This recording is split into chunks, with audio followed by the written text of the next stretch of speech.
Welcome to Outback Outdoors. Make sure you like, subscribe, and click the alert to stay up to date on all our new videos. We're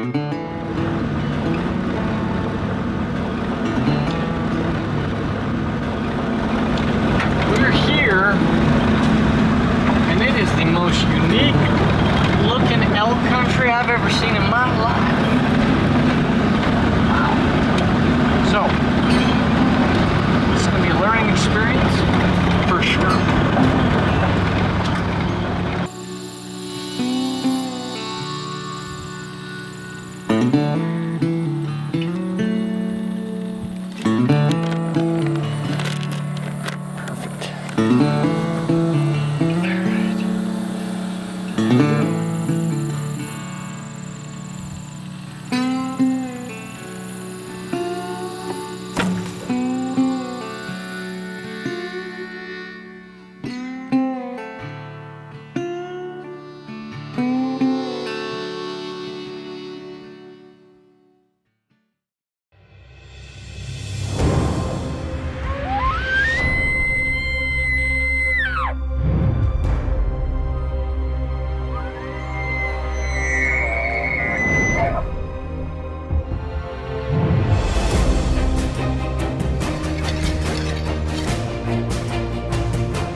Occasionally we find ourselves lucky enough to be caught in the middle of something that will unknowingly impact the rest of our lives. An adventure for the ages. A culmination of moving parts that, when looking back upon this singular event, had to have been planned and put together like the pieces of a chessboard through divine intervention. But let me start at the beginning. I met Todd Tackett of Revelation Energy at a grand opening of a new Cabela's store in Lexington, Kentucky, in the early spring of 2016. And when he started talking about hunting elk in Kentucky, I was all ears. And I was intrigued by three things. First, the amazing elk success story that the reintroduction of elk by the Mountain Elk Foundation and the Kentucky Department of Fish and Wildlife Resources back in 1997 had become. Second was the part that the restored and reclaimed mining lands played in the success of the reintroduction of elk in Kentucky. And third, the storyline that Todd's oldest son, Landon, who was 12 years old, was going to be hunting elk for the first time. I wanted to be part of this amazing adventure, and my head spun with the many ways to tell this story. The only unknown variable was, could I hunt elk in the thick and foggy autumn olives and briars that infested these hollers of eastern Kentucky?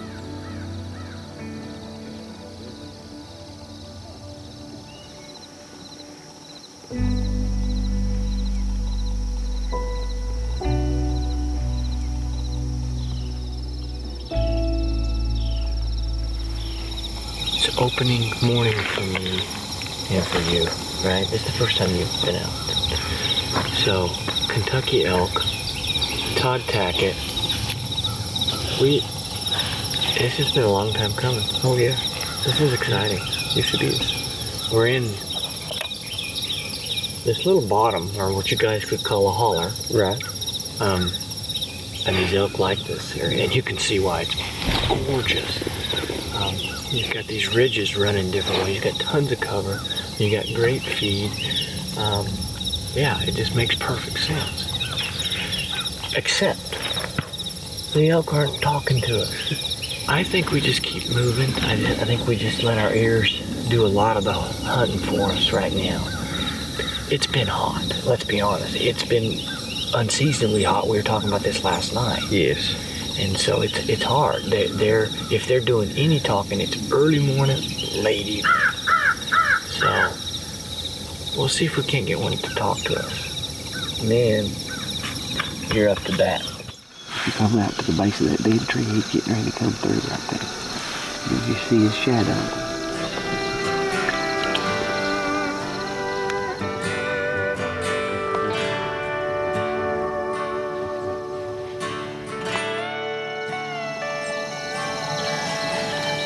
Oh yeah, that one, he's not that bad.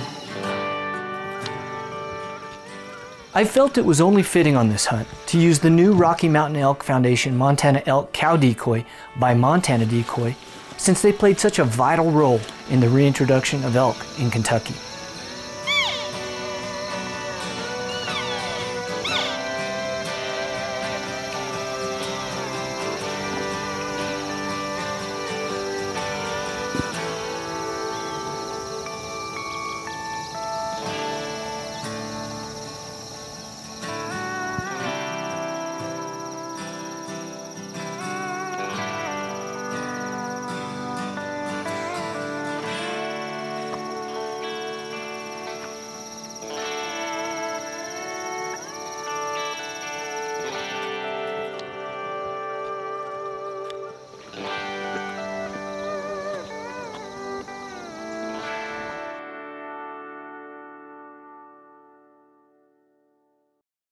I'm Kenton Claremont, and this is your Wilderness Athlete Minute. Nothing is going to ruin a hunt faster than if your feet get blistered.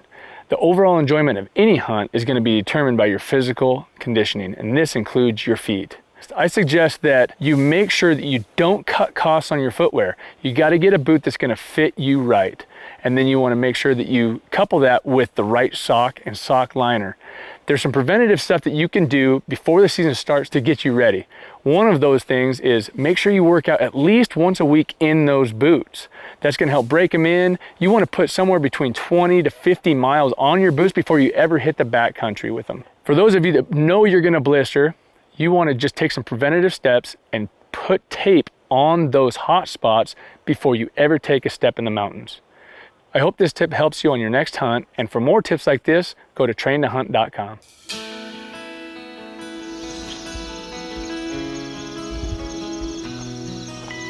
The next morning found our eager group of elk hunters dropping into a fog-covered holler at first light to the ringing of bugling bull elk.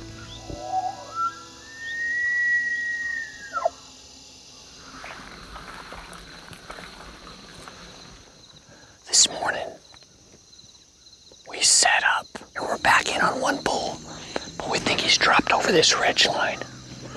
We've got some good cloud cover, so hopefully stays a little cooler and they bugle a little longer this morning.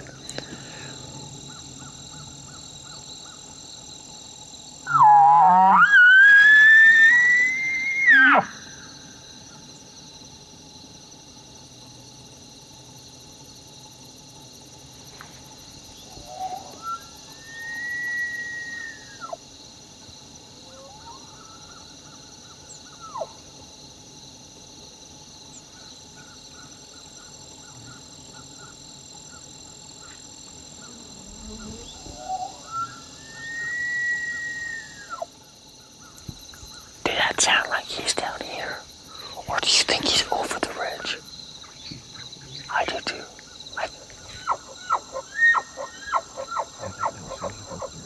He's right here.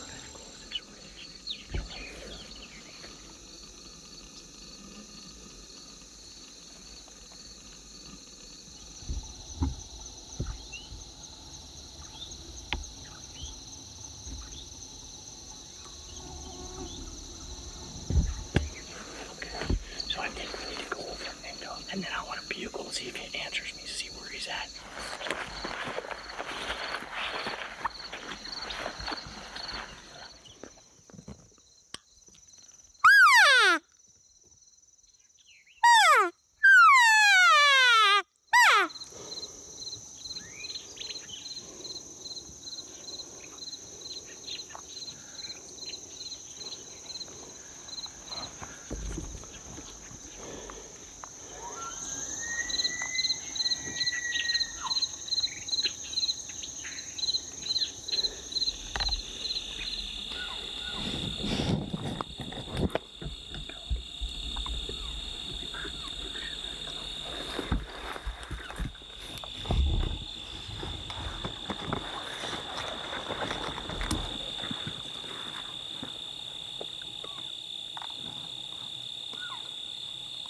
They were closer than we thought. We bumped them, I think.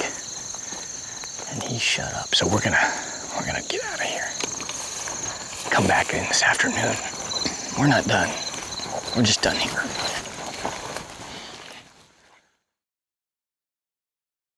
My name's Dave Baronio, and this is Trevon Stoltzfus with Outback Outdoors, and this is the Wasp Archery's Tech Talk. We get a lot of emails about broadheads, and with growing popularity of people getting into more of the traditional shooting, they're asking about what broadhead would work best for them. Trevon, you shoot a traditional bow. What broadhead do you like? You know, I have gone through a couple different broadheads, but what I think you have to do is you have to say what is most important. And accuracy is always going to trump everything, okay? Followed by the ability to transfer energy effectively. I like a cut on contact. I like a heavier broadhead. I shoot the Wasp Sharpshooter Traditional. It's 150 grain. It's got a cut on contact with bleeder blades. So for me, it flies good out of my setup. And I think that's what's most important. There's a lot of good broadheads out there. As long as they're razor sharp, fly accurately out of your setup, and a cut on contact, I think you can't make a mistake. Trevon, those are great suggestions for a traditional shooter choosing a broadhead. Check out Wasp Archery. Make the switch.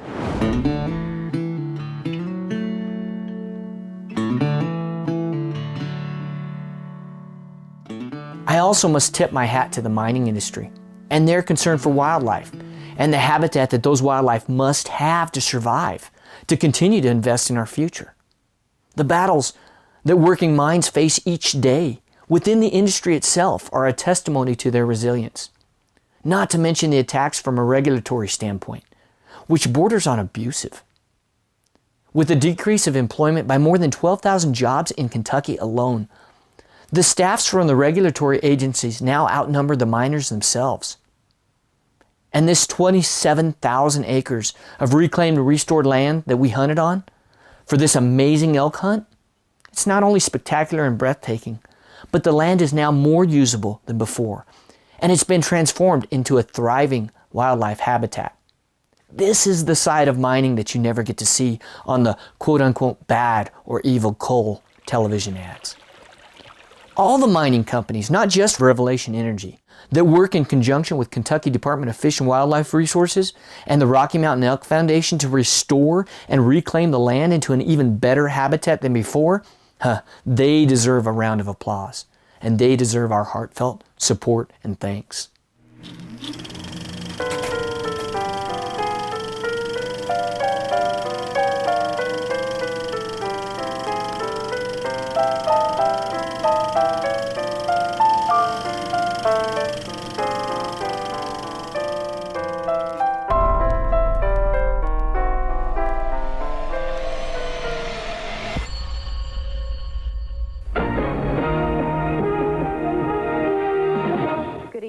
It is being hailed as an historic day in the mountains of eastern Kentucky. Nearly 4,000 people turned out to watch as state fish and wildlife officials released 7 elk into the woods, hoping to replenish a herd that's been lost for more than a decade. The release occurred at the Cypress Amex Wildlife Refuge in Perry County, and for the people who watched, they knew something special. It's good to have citizens from all over America joining together to restore one of our native species. I think the best day with the whole foundation for me was 1997. So I just want to thank the people from the Department, certainly of Fisheries and Wildlife Resources. These folks have just gone out of their way to provide you in eastern Kentucky with a tremendous resource that just literally everyone can enjoy. And this has been a team project that has been unparalleled, I believe. To see 7 elk reintroduced into Kentucky, I mean, it was a day that still sends goosebumps throughout my body, because you could have heard a pin drop with that many people. And I'll tell you what, I know that there were 52 school buses full of school children that'll remember that for the rest of their lives. That's a warm, fuzzy thing where elk haven't been for 150 years, to see how they're flourishing.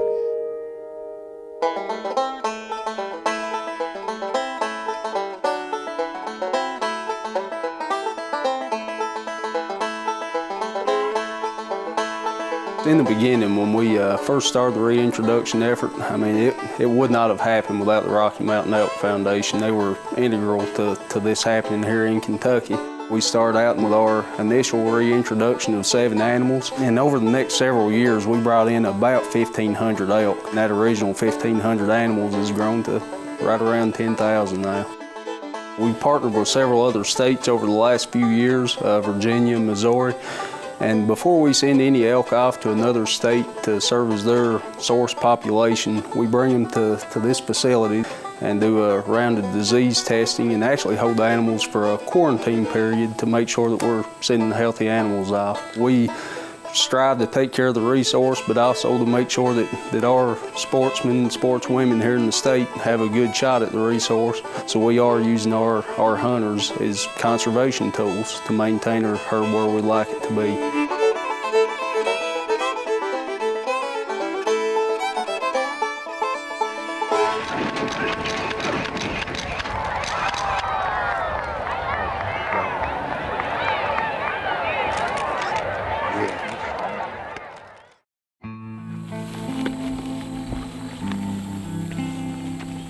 After a few days of hard hunting, the Tackett family returned home. That's fresh. Landon had a school project due, and Todd had some meetings he had to attend, which left my cameraman and I to pursue elk on our own. We've got a bull bugling up here, probably 150 yards. Another damp, humid, foggy morning in Kentucky. I love this. You think you could go straight at him, but you have to work your way through the briar patches. We're gonna ease on up here and see if we can get visual on him.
Man, that was close.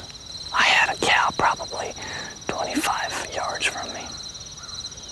Oh, they're still just, less than 100 yards over, down off in this draw. The wind got us. Unfortunately, it's just that time of morning, it's starting to switch.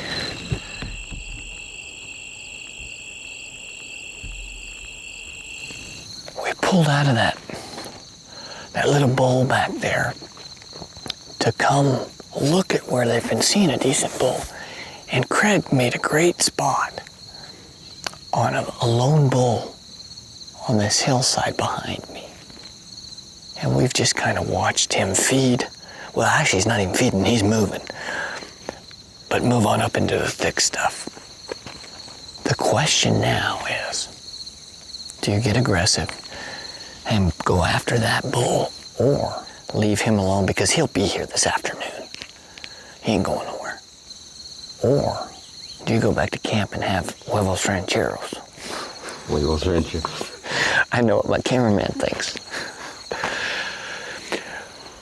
The thing here is that we are just about to get into the thick of it. It's about to cool off. We're supposed to have some rain today, and then the rest of the week is going to be 10 to 12 degrees cooler. And it's going to change everything. Here he comes, here he comes.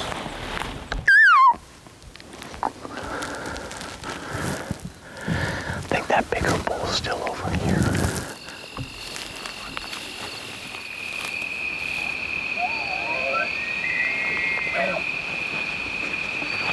We finally found a big bull. Now we got 2 days to hunt him if we don't get rained out.